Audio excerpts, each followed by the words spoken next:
Hello, everybody, and welcome to today's Grain Blast. It is Thursday, the 6th of November, all day. You join myself, Ryan Paisley, and the gorgeous, the glamorous, the goddess of grain, Angie Setzer, where Angie will be providing us a rundown of the latest pricing flows and market moving news in agricultural markets. And for anyone that did listen yesterday, I can confirm I've still got all my fingers after playing with fireworks. Yes, woohoo! Woohoo! I've still got six on each hand. Um, where was I? But first, before we crack on, I'll get the legals out the way. Nothing, the boring legals. Nothing discussed on this podcast is trading or investment advice. Nothing is an endorsement by PIQ, myself, Ryan, or indeed Angie. Angie, how are you, my love? What's going on? What's occurring? Right? I have no idea. I mean, market Stuff. things. That's the end of the show.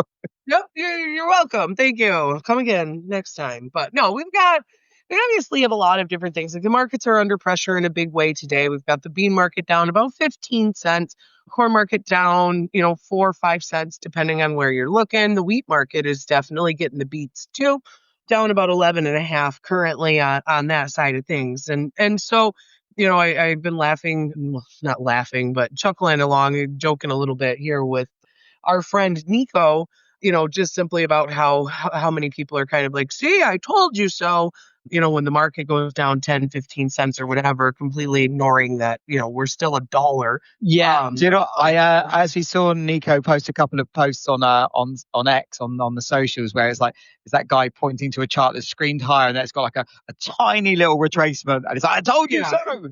And that's where we're at with soybeans right now. And now, and to kind of like I said, I mean, it's somewhat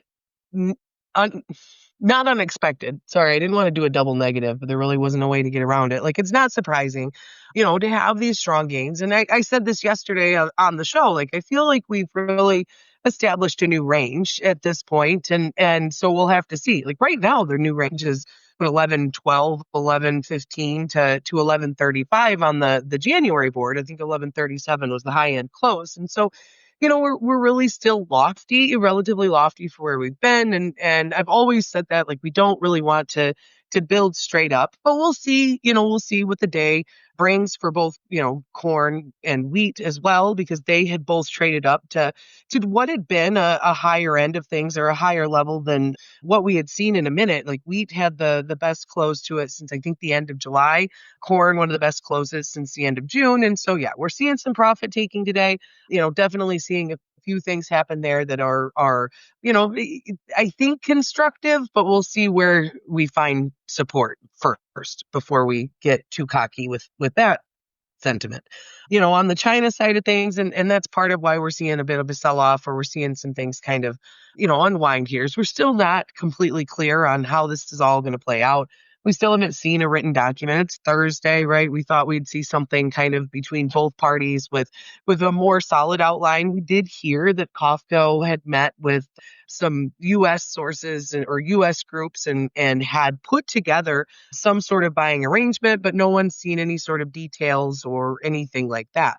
Part of the strength yesterday is we are hearing some talk that they being China, basically will kind of provide Sino Grain and COFCO the ability to import these beans, whatever they might be. The 12 million metric ton is kind of the talk, obviously, without tariffs. So they'd remove the value added tax, and then there's another 3% tax. And, because COFCO and Sino are government entities, obviously they're not going to have to pay the tax. And so there's thoughts this is all going to be facilitated by the government for the government, which this does not surprise me either. We talked about this before. Like, the government has made it very, very clear that they want to, not only bolster the rural economy and some of these other things that you're seeing in China, but they've also made it very clear that they'd like to have more control over the food system itself, and so this kind of provides them the ability to put it into government reserves, monitor it a lot closer,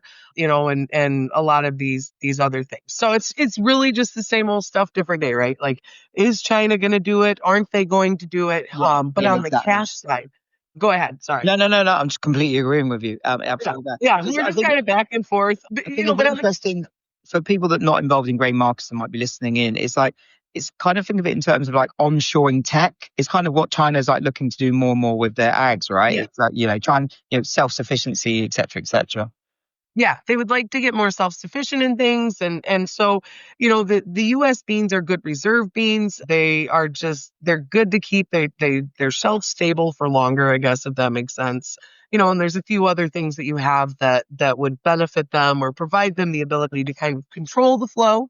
And really, when it comes down to it, it's just again another function of them kind of having their arms around it, but like we said, we're kind of looking at how this will be facilitated, and it'll be interesting to see, how it all comes together, especially with COFCO's presence in the U.S. market. Like everyone kind of forgets, and I'll say it again.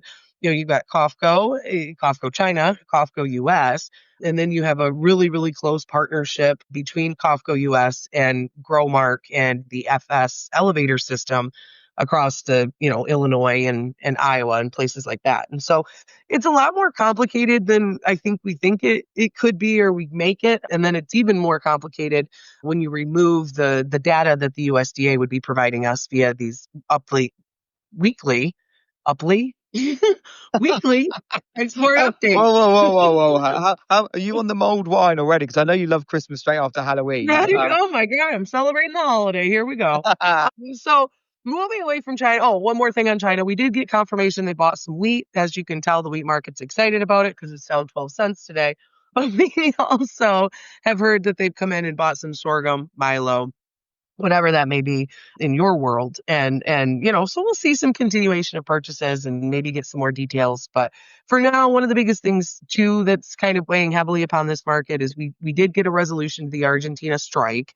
So that was one of the things that was helping to kind of support this is you'd had a trifecta. You had EUDR, the Argentina strike, and the potential for China demand, kind of all putting a nice strong emphasis to the buy side under beans. And so to see them sell off, not overly surprising on that side. We'll see where they find support and we'll move on. We did get a lot of deliveries too on the bean side. Over to corn, ethanol production was a brand new record, like all-time highest ethanol production number for the week. And I talked to my friend Jordan about this, who has forgotten more about ethanol and biofuels than I'll ever know. It's kind of like, Would that be our dear, dear friend Jordan Fife? Jordan Fife, yes, sir. Yes, Who, sir. who can I add has an encyclopedic knowledge of 80s movies? Oh my God, that too. Yes, he is amazing in many different facets of things, and also biofuels for sure. And so he messaged me yesterday. He's left Twitter, but is on WhatsApp. Thank goodness. And he said, "Hey, whole new all-time record for ethanol production." And I said, well, that's super neato. Like, is this something we're going to continue to see? Because it feels like it is. And he said, heck yeah. And I said, okay, a friend of mine in the ethanol industry had mentioned too last week that they thought we would see a continuation of super strong ethanol demand because of the clarification of 45Z and the BBB, the Big Beautiful Bill. And he said 100% that is completely accurate. Basically, what we will continue to see, in his opinion, and this is important to kind of know when discussing corn demand as a whole, because there's a lot of folks out there that are kind of like, oh, the USDA is overstating demand in a big way, yada, yada, yada. Basically, it looks like we will see a continuation of absolute pedal to the metal, because if you focused on lowering your carbon intensity score, or your carbon outlay, you got the pipeline, or you have whatever that went extra there. There's Growth Energy, I think it was, did a study, and they figured that your margins on ethanol, if you've invested in the carbon side of things, will improve by like 35%. You're just wow. So we're talking big gains then. Big gains. Yeah. Big gains with a Z. GAINZ. That's when they're extra big.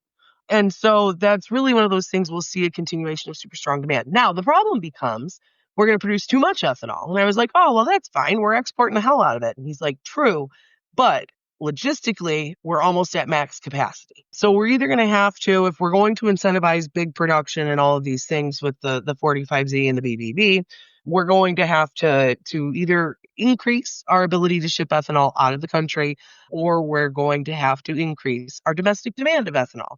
And so we'll see if the government does anything with it. I'm not holding my breath at this point. They can't even agree to be open at this, you know what I mean? Like they're like, what? We have a job? Whatever. Yeah, right. And so we'll see. But yeah, I mean, overall though, it just really to see us back off a bit today, it's not surprising. It's more important to me just constructive wise to see like, okay, where is our support? Where's new support if we are going to trade up towards these higher levels? Like, is it 428? Is it 420?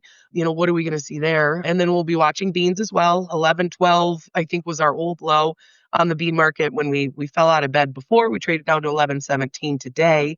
If we can recover into the close, that'd be somewhat positive. And the same for wheat. If we can get back up above 550, and above these important resistance levels, turn support, it'll be good. If not, then I think we've established our new range. And that's, 5.25, 550 for wheat, 428 to 435 for corn, which is possible. A lot of people will be like, oh, you can't trade that narrow of a range. Watch us.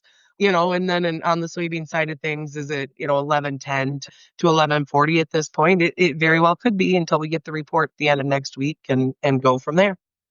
Awesome. Sorry, I'm on the side of a road, so if I get run over, you know what's happened. I apologize.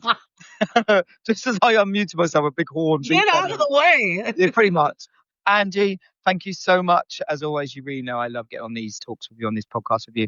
I'm going to have to give another shout out to our dear friend Jordan, who I'm going to now WhatsApp and tell him to tell everyone about the podcast because we mentioned him. But yeah, listeners, thank you so much for tuning in. As always, we hope we've added some value to your day. Whatever you're doing, if you're in the fields or in front of screens, please keep it tight, stay safe. We'll see you all tomorrow for the last show of the week. Take care. Have a good one, guys. See you later.